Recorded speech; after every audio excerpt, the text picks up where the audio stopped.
Cet enregistrement vous est offert par Isabelle Lefebvre, Hypnothérapie.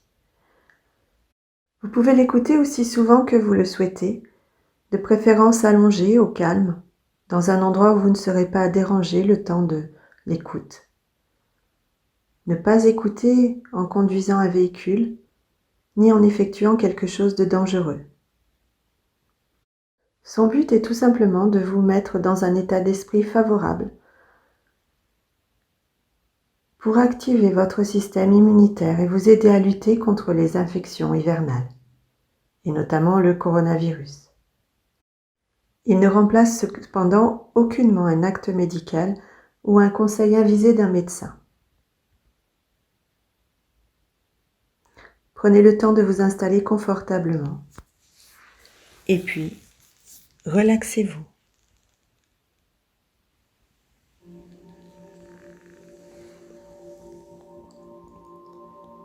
Je vous propose tout simplement de vous installer confortablement et de fermer les yeux.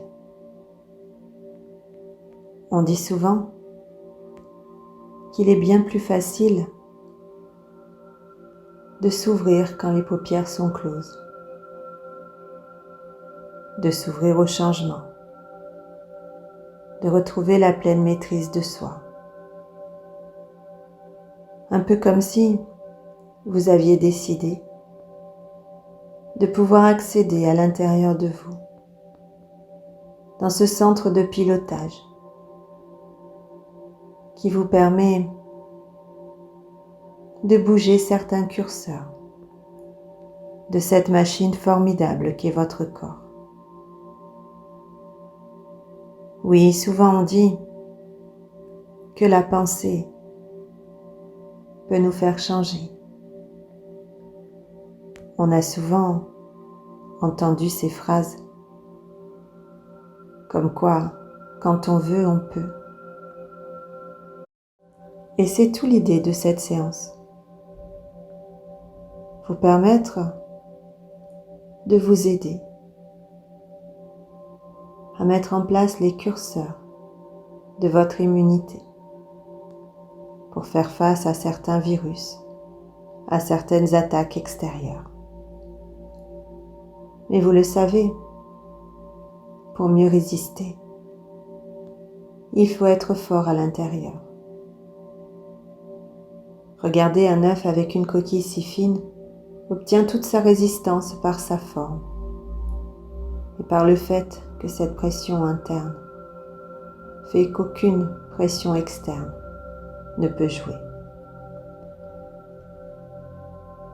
Alors je vous invite simplement à vous relaxer. Peut-être pourriez-vous imaginer tout autour de vous comme une sorte de bulle de bien-être qui se forme et qui va se remplir au fur et à mesure de puissantes énergies, de douceur, de bien-être. Comme si tout autour de vous, tout s'apaisait. Alors je ne sais pas si vous avez déjà cette sensation de vous relaxer ou si elle va arriver tout à l'heure. Tout ce que je sais, c'est que parfois il est plus facile d'imaginer qu'à travers les parois de cette bulle de bien-être, on peut projeter le paysage de ses rêves, celui où on se sent bien, celui où l'on s'apaise. Alors peut-être pourriez-vous imaginer le lieu de vos prochaines vacances ou de celles que vous aviez idéalisées, ou encore tout simplement de repenser à cet endroit, comme cette cabane au fond des bois que l'on construisait quand on était enfant. Ce lieu où personne ne connaissait l'accès, où l'on était bien, où l'on pouvait s'isoler. Ça me fait penser à cette amie que j'avais qui dessinait sur sa gomme une porte et qui, dès qu'elle en avait marre, imaginait qu'elle passait par cette porte et voyageait. Alors, si votre côté droit est déjà plus détendu que le côté gauche, c'est peut-être parce que l'avant est plus calme que l'arrière. Mais parfois c'est l'inverse, qui fait que l'on sent que petit à petit on rentre dans cet état de relaxation, qui nous emmène à cet état parfait pour pouvoir mettre en place tous les changements que vous souhaitez et vous aider à augmenter votre système immunitaire. À travers les histoires que je vais vous raconter, vous allez trouver de multiples clés. Des clés qui vont vous permettre de vous relâcher de toutes ces peurs, de ces tensions,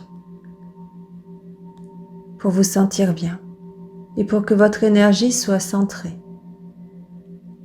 sur votre bien-être.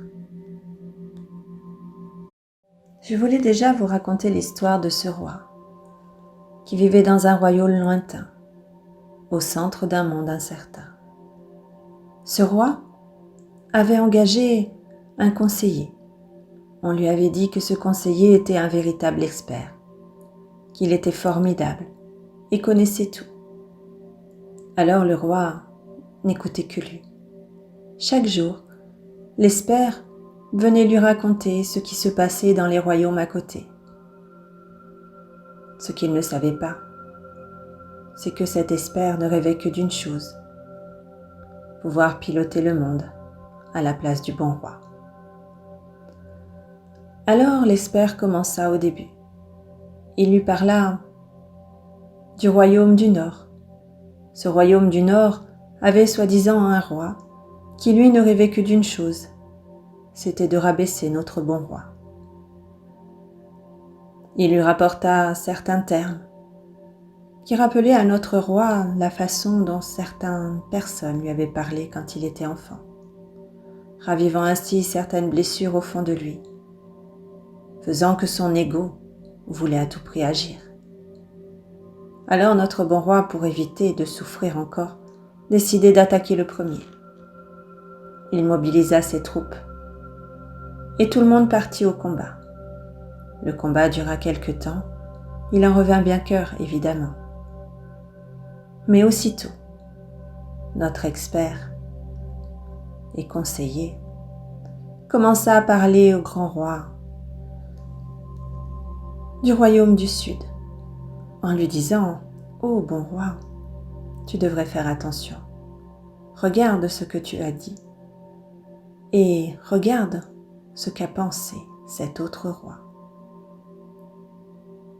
Il a cru que tu n'étais qu'un petit et il s'est moqué de toi. Il est temps que tu agisses. Il ne faut surtout pas laisser faire ça. » Alors notre bon roi, une fois de plus, écouta ce fameux conseiller. Il rameuta ses troupes et tout le monde partit encore guerroyer. Puis ce fut au tour du royaume de l'Est et puis de l'Ouest. À chaque fois, notre conseiller trouvait une raison pour aller faire attaquer le royaume d'à côté. Et c'est petit à petit tout le royaume qui commença à dépérir. Parce que finalement, les hommes qui étaient mobilisés ainsi à faire la guerre à droite à gauche finissaient par ne plus pouvoir s'occuper des champs, de leurs activités. Et les femmes qui étaient sur place, entre les enfants et leur propre activité à elles, n'arrivaient pas à subvenir à tout ce qu'il fallait. En à peine une année, ce fut tout le royaume qui commençait à dépérir. Les gens mouraient de faim, de disette ou de maladie. Tout ça parce que plus rien ne fonctionnait à l'intérieur, trop monopolisé par ces combats à l'extérieur. Un jour, un enfant qui venait de perdre sa maman se dit qu'il n'avait plus rien à perdre. Il décida alors d'aller voir le roi. Il profita d'un moment où le conseiller était absent pour lui glisser à l'oreille ces quelques mots. « Viens, mon bon roi, je vais te montrer ton royaume. Je veux te montrer à quel point tout est parti en vrac depuis que tu fais ces guerres. Même ma mère est morte. Je n'ai pas eu le temps de m'occuper d'elle. J'étais très occupée à aller dans les champs. Grand roi, regarde un peu comment tu nous as mis. Nous n'avons plus de ressources. Nous n'avons plus d'hommes pour travailler sur la terre. Votre royaume, à force d'être en guerre contre l'extérieur, n'a plus aucune force pour travailler à l'intérieur. » Le roi réalisa à quel point le royaume avait changé en quelques mois depuis qu'il avait activé tous ses combats vers l'extérieur.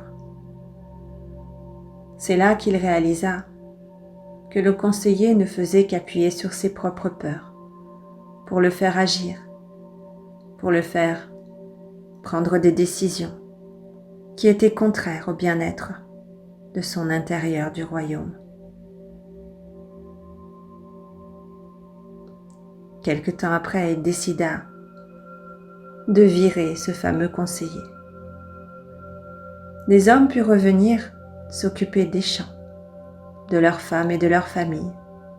Et c'est toute une vie qui commença à se remettre en place dans ce royaume. Et petit à petit, le bonheur revint dans toutes les rues. Et les chansons, les gens, les chants, tout recommençait comme avant, avec bien-être et bonheur tout autour. Le roi fut satisfait. Quant au conseiller, personne ne sait ce qu'il est devenu. Il s'est évaporé. Alors je me disais qu'il serait temps aussi pour vous de mobiliser toutes vos ressources, plutôt à l'intérieur, que plutôt que les laisser vous faire manipuler par vos peurs. Et ça me fait penser à Pinocchio. Vous savez, ce pantin qui est devenu un petit garçon. Et vous savez comment il est devenu ce petit garçon ? Car à l'origine, il n'était qu'un pantin de bois, avec des fils qui le faisaient bouger. La main bougeait d'un côté et le pantin levait un pied, puis avançait. Et puis une autre main le faisait bouger de l'autre côté. Mais Geppetto, lui, était dans sa tristesse d'avoir perdu son enfant. Dans une tristesse noire. Et cet homme était rempli d'amour, et cet amour débordait d'avoir perdu son enfant. Alors petit à petit, cette mare d'amour qui coulait de ses yeux commença à aller jusqu'au pantin de bois. Le pantin de bois s'imprégna d'une larme d'amour qui commença à monter juste par son pied. Puis petit à petit, c'est tout son corps tout entier qui réussit à être rempli de cet amour infini. Et comme par magie, tout à coup, le pantin prit vie. Il commença au début à dire un mot, à appeler le vieil homme qui pleurait.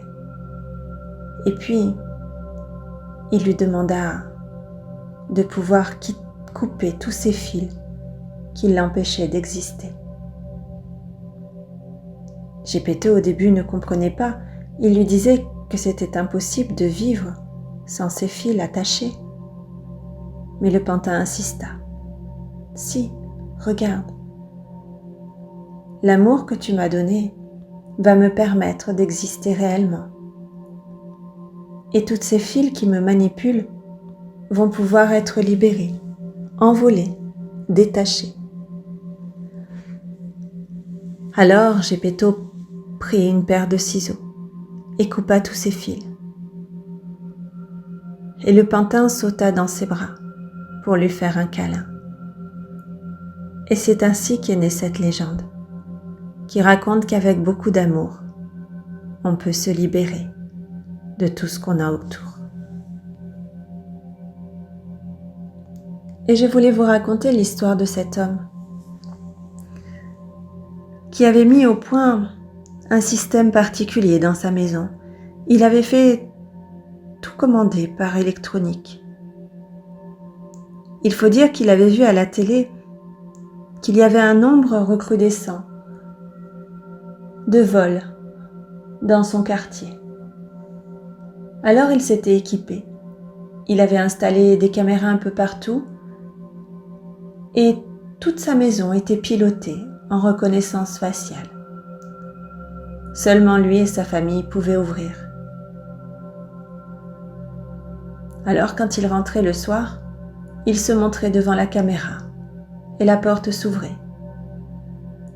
Quand il était à l'intérieur et qu'il décidait de fermer, il avait juste à faire reconnaître son visage et à faire le signe qu'il avait enregistré pour sécuriser tout l'intérieur de sa maison. Il était heureux, il se sentait en toute sécurité. Tout semblait maîtrisé. Seulement un soir, alors qu'il rentrait du travail, il y eut une panne d'électricité.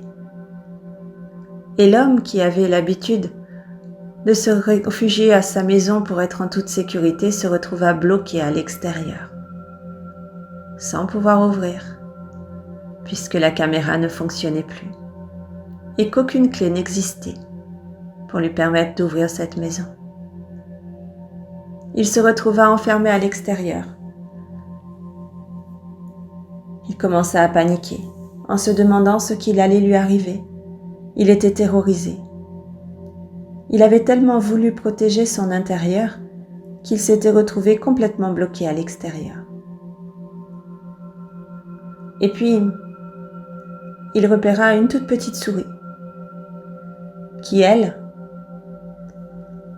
avait creusé un trou juste à côté. Il la regarda et s'aperçut que dans cet endroit, il y avait juste une petite clé qui avait été déposée. Il se souvint que c'était l'ancienne clé, celle qui passait par la remise du jardin et permettait d'ouvrir à l'extérieur pour rentrer à l'intérieur par cette remise. Alors il rattrapa cette clé et fit le tour de la maison pour rentrer chez lui en toute sécurité. Il se dit que finalement cette clé était là depuis des années et que personne ne l'avait utilisée. Il comprit alors que les choses arrivent parfois et qu'on a beau se protéger, que finalement ça ne sert à rien parce qu'on risque trop de s'enfermer. Cette petite clé qui aurait pu être le point faible faisant que quelqu'un se soit introduit dans sa maison lui avait sauvé son existence car elle avait pu rentrer chez lui. Parfois oui, il faut juste faire confiance en la vie pour savoir que les choses se font et se défont comme elles se doivent. Imaginez maintenant que vous allez dans la salle de contrôle, où sont donnés les ordres à toutes vos cellules pour pouvoir travailler, avancer, vous maintenir en vie. Vous entrez dans cette salle et vous vous apercevez que cette salle est remplie d'extraits de journaux, de paperasses, d'informations diverses qui disent que ce virus est ultra contagieux, hyper dangereux. Vous voyez toutes vos cellules en panique, complètement terrorisées en regardant tous ces journaux. Elles n'arrivent même plus à se concentrer sur leurs activités, tellement elles sont obnubilées par ces émissions, par les choses qui passent. Alors vous les rassurez. Vous leur dites que tout va bien aller. Vous prenez tous ces journaux, tous ces extraits de papier et vous les froissez. Vous les mettez dans une grande poubelle. Vous éteignez toutes ces télés. et vous parlez à vos cellules. Vous les remerciez pour tout ce qu'elles ont fait depuis des années. Et puis vous les éteignez toutes les télés qui diffusent ces programmes de stress pour elles. Vous leur mettez des choses beaucoup plus agréables, la musique que vous aimez, les parfums que vous adorez. Vous affichez sur les murs tous les trophées, des fois où elles vous ont aidé à lutter contre une maladie, contre une infection. Vous leur montrez tous ces trophées. Elles sont rassurées. Elles savent maintenant qu'elles ont tous les moyens. Vous leur donnez tous les moyens et au passage, vous les aidez. Vous installez un nouveau programme qui va les aider à lutter encore mieux contre toute nouvelle maladie qui pourrait se présenter. C'est le programme du bonheur, du bien-être et de la santé. Et vous diffusez cela dans tous les écrans, sur tous les papiers. Ça y est, elles ont toutes ces nouvelles procédures pour vous aider à bien muter, à être en parfaite santé. Alors, maintenant, la peur du virus est terminée. Vos cellules sont prêtes et sont en pleine forme pour pouvoir faire tout ce que vous voulez, pour vous aider à lutter contre toutes les infections. Vous êtes rassuré car vous savez au fond de vous que tout est là. D'ailleurs, vous activez ce bouclier que vous avez l'habitude de faire autour de vous, un peu comme celui que vous avez fait pour du bien-être. Mais ce bouclier-là, c'est celui de la protection. Un peu comme ces super-héros qui ont des boucliers invisibles qui empêchent les balles d'arriver contre eux. Vous avez cette capacité de le visualiser et de le créer autour de vous. Alors imaginez-vous d'ici quelque temps heureux. Ressentez au fond de vous comment cette séance vous a aidé à activer votre système immunitaire. Ressentez comment vos cellules sont prêtes pour pouvoir endiguer toute attaque microbienne ou virale. Imaginez-vous d'ici quelque temps heureux de constater que cette psychose est complètement passée de mode. Le virus a été éradiqué. Vous êtes en pleine santé. Vous vous sentez bien. Vous êtes heureux. Vous avez lâché ce stress, cette pression. Et toutes vos cellules à l'intérieur de vous vous en remercient.